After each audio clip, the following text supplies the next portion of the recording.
তিথিকে 10-এ তিথি কত নাম্বার দিবে? 7.5 7.5 8 আমি রেগে গেলে আমার চেহারাটা দেখলেই মনে হবে যে আচ্ছা ও এরকম করে আছে কেন। 4 বছর ওই সিরিয়ালটা করেছি, ওটা তো আমাকে ডেফিনেটলি হেল্প করেছে, বাট স্টিল আমার একটা আলাদা পরিচয় ছিল যে আচ্ছা না এই মেয়েটা 4 বছর একটা সিরিয়ালে লিড ক্যারেক্টার করে এসেছে। কাজ করতে করতে একজনের কাছ থেকে আমি অনেক কিছু শিখেছি, আলভি, জাহের আলভি। শুরু থেকে এখন পর্যন্ত আমি ওর কাছ থেকে অনেক কিছু শিখেছি। মাঝে মধ্যে আমি নিজেকে যখন স্ক্রিনে দেখি আমার কাছে মনে হয় আমি কি আলভির মতো কথা বললাম। তিথি তো অনেক কাজই করেছে, তো আসলে তোমার এই যতটুকু ক্যারিয়ার এখন পর্যন্ত কাজ করেছো, কোন কাজটাকে আসলে মনে হয় যে ব্রেক থ্রু তোমার ক্যারিয়ারে? কোন কাজটা ব্রেক থ্রু? তোমার কি সেই সিরিয়াল 4 বছরের নাকি অন্য কোনো কাজ? 4 বছর ওই সিরিয়ালটা করেছি, ওটা তো আমাকে ডেফিনেটলি হেল্প করেছে।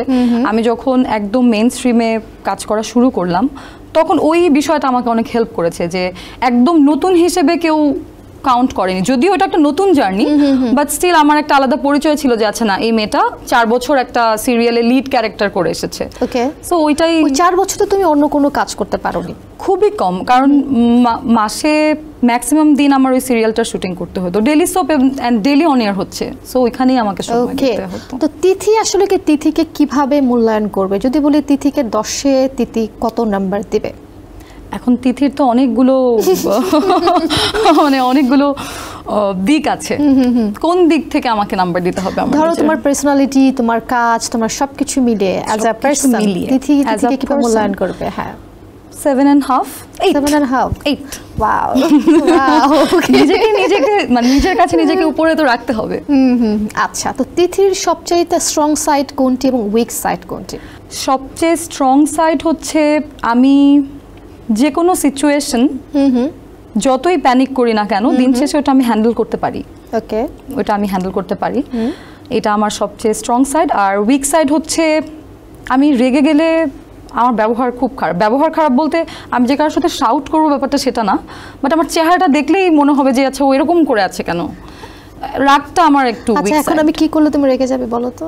আমাকে উল্টাপাল্টা প্রশ্ন করলে উল্টাপাল্টা প্রশ্ন রেগে যাবে? কিছুই হবে না, আমি সব কথাই বলবো, কিন্তু আমার মুখে থেকে হাসিটা চলে যাবে। আচ্ছা, হাসিটা চলে যাবে। আচ্ছা, মিডিয়াতে এমন কোনো পরিচালক কিংবা শিল্পী রয়েছে যার থেকে তুমি কাজ শিখেছো কিংবা তোমার ইন্সপিরেশন? ডেফিনেটলি আছে। হ্যাঁ, কাজ করতে করতে একজনের কাছ থেকে আমি অনেক কিছু শিখেছি। আমার ম্যাক্সিমাম কাজ যার সাথে হয়, আলভি, জাহের আলভি, ওর সাথে আমার একদম শুরুর দিকের কাজ, তো শুরু থেকে এখন পর্যন্ত আমি ওর কাছ থেকে অনেক কিছু শিখেছি। ওকে, মানে ইভেন মাঝে মধ্যে আমি নিজেকে যখন স্ক্রিনে দেখি আমার কাছে মনে হয় আমি কি আলভির মতো কথা বললাম। এই আলভির থেকে আমি অনেক কিছু শিখেছি। তো মিডিয়াতে একদম সর্বপ্রথম বন্ধু কে হয়েছে, পরিচিত বন্ধু? সর্বপ্রথম বন্ধু মানে যখন ছোট সময়ের কথা না, যখন তুমি, হ্যাঁ এখনকার কথা বলছি। হ্যাঁ, আলভি আমার মিডিয়াতে, আলভি তোমার খুব পছন্দের এবং খুব পছন্দের কো-আর্টিস্ট এন্ড খুবই ভালো বন্ধু। আচ্ছা, এসএমসির emergency contraceptive pill Norix one অরক্ষিত মিলনের 72 ঘন্টার মধ্যে এর একটি মাত্র পিল আপনাকে করবে টেনশন ফ্রি। এসএমসির নরিক্স ওয়ান, এক পিলের সমাধান।